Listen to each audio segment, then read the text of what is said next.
Hi everyone, Lisa Gillespie with anatomyconversations.com. So I wanted to share with you today, I've been getting this question a lot from some of you about how do I know when it's okay for me to leave a particular area and move on to the next? What do I look for? What lets me know it's okay to leave an area? So I wanted to record this video for you and help clue you in on some things to pay attention to.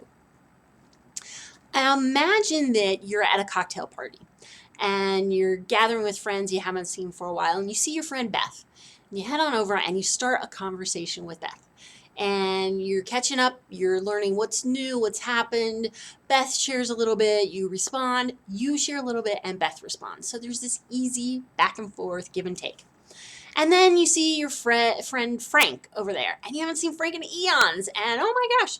So you head on over to talk to Frank. Now, before you leave Beth, you leave Beth when there's a lull in the conversation. You don't leave Beth when she's in the middle of telling you about her 3-year-old and potty training and whatever else is exciting in her life. You wait for the lull, you wait for a pause to make your graceful exit, and then you head on over to Frank and you pick up a conversation with Frank. You can also have a lonely conversation with Beth and realize that now that you've gotten through the more superficial things, you can have a deeper, more meaningful conversation about some less superficial topics. You're probably, I'm sure, connecting the dots by now. So how does this translate to working on the body? Well, imagine you've decided to work on somebody's sacrum and you've noticed in your initial evaluation that there's been a lot of tension and compression at L5-S1. It's really stuck in that area. And you're noticing that the left SI is kind of stuck as well. So you settle in, you get your hands positioned where you want them to be, where the body needs your support, and you start hanging out. The conversation starts to unfold. The body realizes, oh, now that you're there and with your hand there, then I can start to let go of this tension that's been holding L5 and S1 together. And now that you're there, I can start to soften. I can start to get more space. I can start to release some heat that has been held and it's ready to go. I can start to lengthen a little bit. So you're getting all these really cool changes going on in the tissues underneath your hands. And then it starts to settle down. There's a lull, there's a pause, there's a quietening going on. And at that point, you could gracefully exit, disengage from the tissues, and move on to the next area that the body is calling you to support. Or you could continue to hang out there and think, that left SI, I still didn't really get the softening and opening that I think would be really great, and that I think the body might be ready to do if I was willing to hang out here a little bit longer. So you decide to hang out there longer, and you start to get more changes. So you can see, as I'm sure you've already experienced, there are layers to the conversation that you're going to be having with the body. You'll get some more superficial releases, or you'll get some releases that the body is just absolutely primed and ready to make. It's just, you're here, I'm here, boom, let's go, let's do it. Or you may be working on somebody that needs a little more tender loving care, a little more support to create a container of safety and comfort, and maybe the body needs to build up a little more momentum and resources that it can do while your hands are there before it can then let go and make the changes and release that left SI and get more space at L5-S1.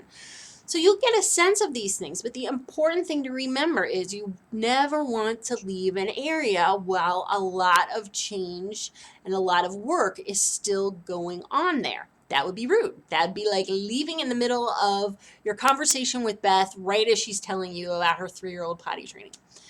You wouldn't do it. Same thing with the body.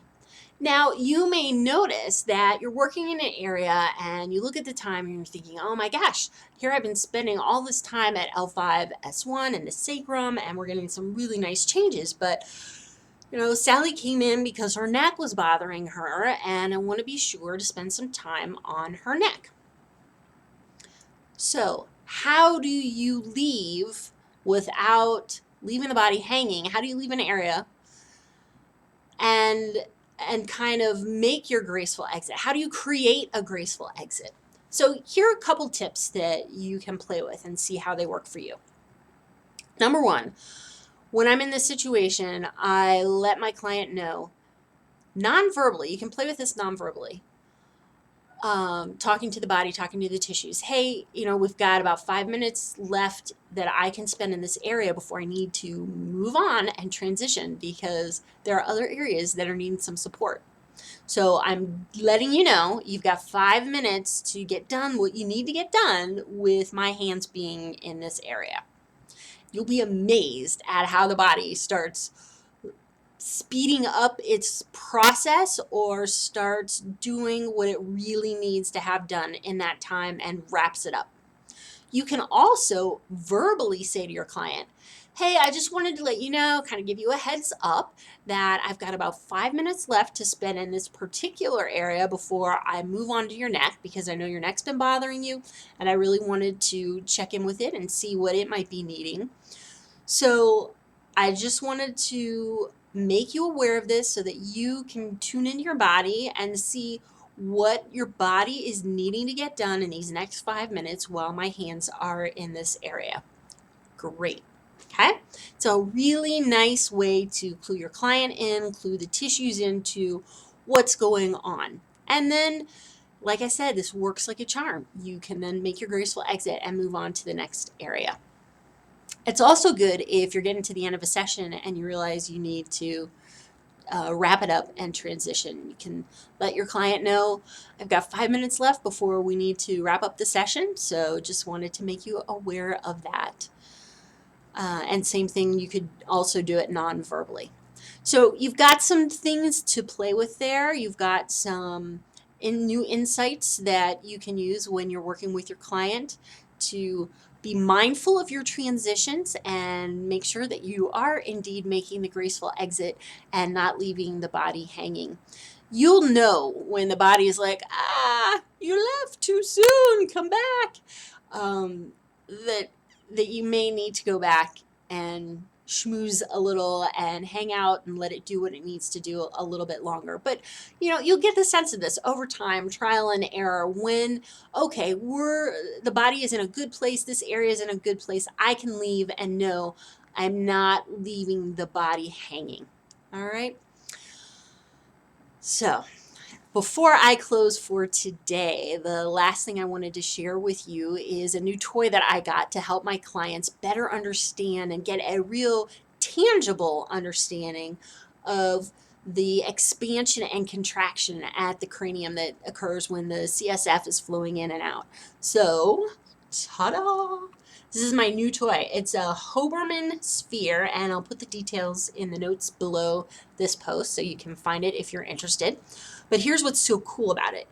You get this nice expansion and softening as it closes in.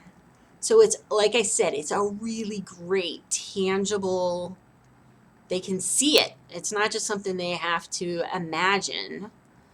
The expansion and contraction as the fluid flows in and the fluid flows out.